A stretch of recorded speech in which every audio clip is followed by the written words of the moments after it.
Mən şəhid olsam, ana, ağlama, başını dik tut. Bu sözlər xüsusi təyinatlı qüvvələrin giziri 22 yaşlı şəhid Kərim Əliyevə məxsusdur.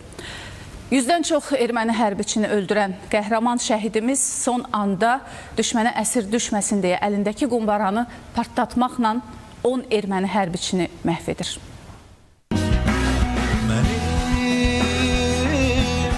Bir vətənim var, Azərbaycanım, doğma diyarım. Ana, ben şehit oldum, yerim güzeldir, tekil ağlama. Baxma mənim az yaşıma, gələnlər gəlib başıma, yazarsız məzar daşıma, dön geri gəl, dön geri gəl. Barışma beni, seni tek koyurum. Hələ 44 günlük vətən müharibəsi başlamamışdı o bu şeiri yazanda. Vətən müharibəsi başlayanda isə ailəsinə vəsiyyət edir ki, şəhid olsam bu şeiri məzar daşıma yazarsız. Söhbət Ucar rayonundan olan 22 yaşlı xüsusi təyinatlı qüvvələrin giziri şəhid Kərim Əliyevdən gedir. Döyüş yoldaşı Samux rayon sakini Şamil Məmmədov Kərimi belə xatırlayır. Füzuli istiqamətində çox erməniləri öldürdük. Birinci girdiyimiz yerdə qarşı bir 150-200 nəfər var idi. Yəni bunların hamısını öldürdük, keçdik Kərim də başda olmaqla. Kərim də qabaqda gedirdi. Hətta nə qədər mühasirədə qaldı, 5 saat, 6 saat. Biz onu mühasirədən güclə bəran olsa çıxartdıq biz onu.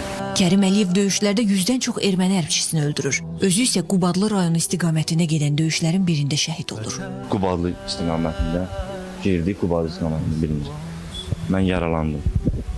Kərim də mənlə bərabər kamtuz yaldı. Və bizi çıxartdılar arxaya, dedilər oturun.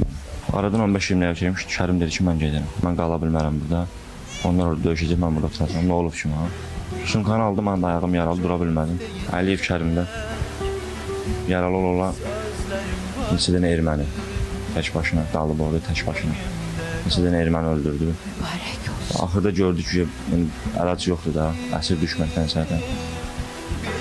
Orada qumbara ilə erməni ilə bir yerdə, 10 nəfər erməni ilə bir yerdə özünü partlatmışdı. Şəhidin atası Məhəmməd Əli Əliyev 1992-94-cü ilə qədər 1-ci Qarabağ döyüşlərində iştirak edib. Böyük qardaşı Rüstəm Əliyev də hərbçidir və o da döyüşlərdə iştirak edib. Füzuli istiqamətində gedən döyüşlərdə komandiri şəhid olur. Orada komandirinə söz verir ki, sənin qanı o yerdə qoymayacağım.